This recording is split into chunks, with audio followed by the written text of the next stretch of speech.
Welcome to this Windows and Computer channel, and this is another look at Google Chrome privacy settings, and it has to do with the Do Not Track feature, because you can send websites a Do Not Track request.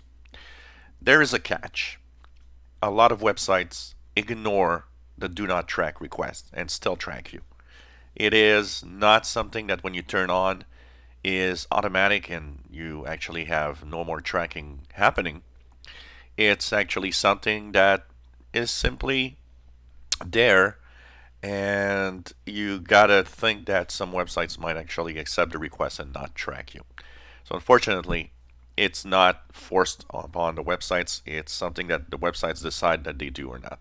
But where's that setting in Google Chrome? Simply go to your Google Chrome web browser. On the upper right corner, three little vertical dots, go into settings.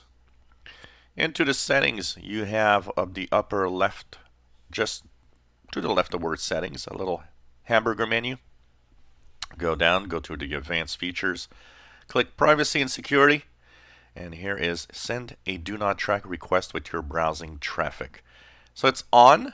If you want to turn it on and hope that some websites actually do that, but unfortunately, that's the biggest problem.